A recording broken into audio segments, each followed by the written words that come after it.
रहस्यमयी लड़का भाग 2 की कहानी। नमस्कार दोस्तों, जैसा कि हमने पिछले अध्याय में सुना है कि प्रीतम का कुछ रहस्य है जो सोनल जानती है, इसलिए मैं कहानी को जारी रखने जा रहा हूं। तो कहानी शुरू होती है। प्रीतम और सोनल आपस में बातें कर रहे हैं।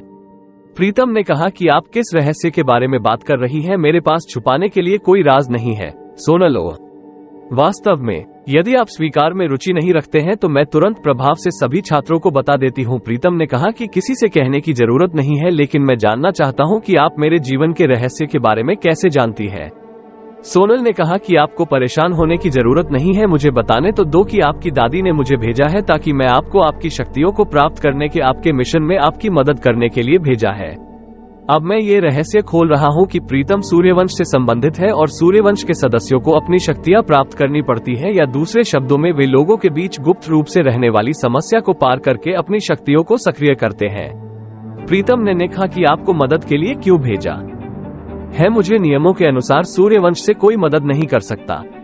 तब सोनल ने कहा, हाँ ये सच है, लेकिन आप सबसे खास हैं क्योंकि आप भविष्य में सूर्यवंश के सबसे बड़े दुश्मन से लड़ने जा रहे हैं, इसलिए आपको और अधिक शक्तियां प्राप्त करने की आवश्यकता है। इसलिए आपकी दादी मुझे आपके पास भेजा है ताकि मैं आपकी मदद कर सकूं, और आपके पास वर्तमान में कोई शक्ति नहीं है, इसलिए मुझे आपकी रक्षा के लिए भेजा है। प्रीतम ने कहा कि क्या ये किसी भी मामले में सच है? तो आपने मुझे पिछले स्कूल में ये सब क्यों नहीं बताया था? और पिछले स्कूल के लोग आपको देख सकते हैं लेकिन प्रिंसिपल सर तुम्हें नहीं देखा, और मेरी दादी ने भी मुझे आपके बारे में कुछ नहीं बताया। आपकी दादी पिछले 6 महीनों से आपसे संपर्क करने की कोशिश कर रही है, लेकिन वह आपसे संपर्क करने और मेरे बारे में बताने में असमर्थ थी। प्रीतम असमंजस में था क्योंकि वो हमेशा और आखिरी बार अपनी दादी के संपर्क में था। एक दिन पहले ही उसने अपनी दादी से बहुत देर तक बात की और सोनल कह रही थी कि अब सूर्यवंश से प्रीतम से बात नहीं हो पा रही है।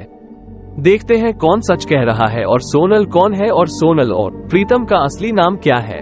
धन्यवाद। आज के भाग में इतना ही। अब मैं आपसे अगले अध्याय मिलता। तब तक राम राम, जय श्री कृष्ण, और मेरे चैनल को लाइक, शेयर और सब्सक्राइब करना न भूलें।